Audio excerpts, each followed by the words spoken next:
let's see how to create user-defined exceptions and how to throw the user-defined exceptions.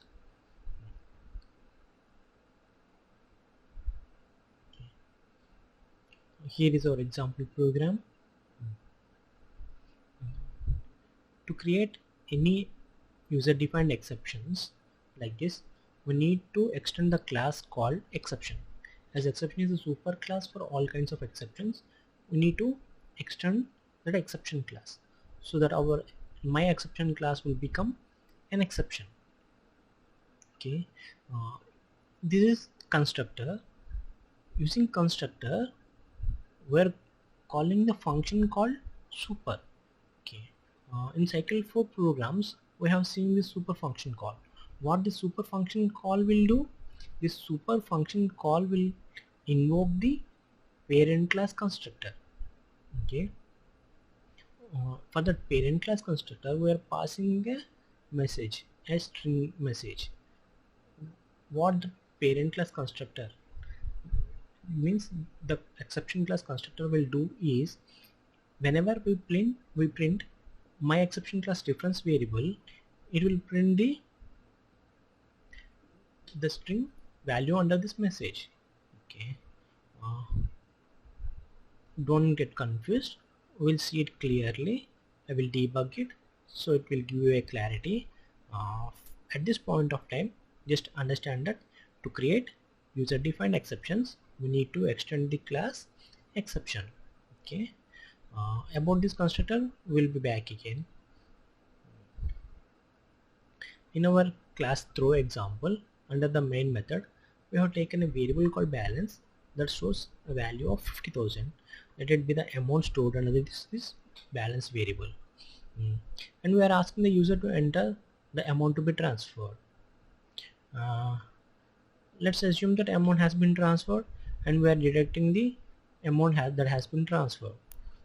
If I give the transfer amount as 10,000, balance 50,000 minus 10,000, the balance will be updated with 40,000. What if the transfer amount is greater than 50,000? Let's say I have given 60,000 to be the transferred amount, then it will be updated with 50,000 minus 60,000. Balance will be minus 10,000, which is 0, which is not a valid scenario. So I want to throw an exception, that to our own exception called my exception. We have created the class, right, my exception. I want to throw object of our user defined exception class my exception. Whenever I print the reference variable of this class, I want this message to be printed. Okay, so here this part will be executed first. Okay, what is this?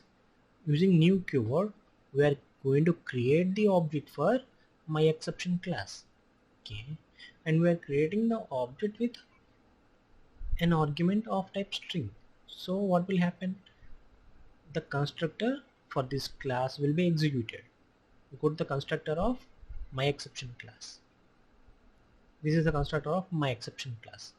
For this constructor we are passing a message called invalid transaction. As the balance is being updated with a negative value, it is an invalid transaction, right? Okay, we are passing invalid transaction message to the constructor. From this class constructor we are calling the parent class constructor. So this invalid transaction message will be passed to the exception class constructor. So it will give a capability that whenever we print the my exception class references, it will print the message called invalid transaction. That is the use of this super function. Okay, invalid transaction. Whenever this exception is raised under this cache block, the exception will be caught. So whenever we print this M, the message that we have passed previously will be printed as invalid transaction, and we are rolling back the transaction that has been performed. What we have done? We have done balance minus transfer. As it is an invalid transaction, we want to reverse that. To reverse that, what we need to do, again add the transfer amount. Balance equals to balance plus transfer, and in the finally we are going to print the available balance value, and finally available balance is balance. The difference between try, catch and finally is whenever exception is occurred in the try block, it will reach the corresponding catch block. If the exception occurred is not of my out of type my exception, then this catch block will not be executed. Let's say if the exception occurred is arithmetic exception, then it will try to reach the catch block with arithmetic exception. If there is no such catch block, the program will be terminated. But in the case of finally, whether the exception is occurred or not occurred, or the exception is matched or not matched, it doesn't matter. The finally block will be executed forever. Okay. Generally, finally block will be used to write the important statements that should be must executed in a program. Generally, we will write the cleanup activities, closing the server connections, database connections, and all those things. Okay. Let's see the output now. I will debug this program.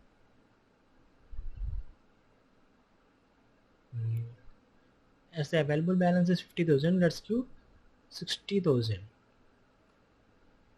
Okay, see, the balance is 50,000, amount to be transferred is 60,000, so balance is updated as minus 10,000, which is less than 0, and we are going to throw the my exception. Okay, whenever we create object for this my exception class, the constructor for this class should be executed, right? Let's move to the next statement. See, from this new my exception, constructor is invoked and it is calling the superclass constructor, which will give the capability that whenever we print the reference of type my exception, it will print the message invalid transaction. Let's see the, see, it will print invalid transaction, and we are reverting the operation balance minus transfer by adding the transfer amount, and this statement will be executed finally. See, the exception is occurred, it is handled under catch block, and we have printed the message invalid transaction has been printed, and then finally we are going to print the available balance. See, finally available balance is 5,000. Let's say we will change the message invalid amount. Now what will happen? Whenever we print the M, it will print invalid amount, as the string message will be occupied with the value invalid amount now. Let's see the output. We will give 70,000, so that exception will occur. See, the exception information printed is invalid amount. This is how we create user defined exceptions by extending the class exception. To throw exception, what is the keyword? Throw. Throw is the keyword used to throw an exception. We know about the catch and try blocks, and if there are any important statements that must be executed, we need to write the statements under the finally block. And what is this super end constructor will do? It will take the message that we want to print whenever we print the reference variable. Whenever we want the reference type, we want to print some information, we can specify that message through constructor by calling the exception class constructor with the super function. Okay, let's end this.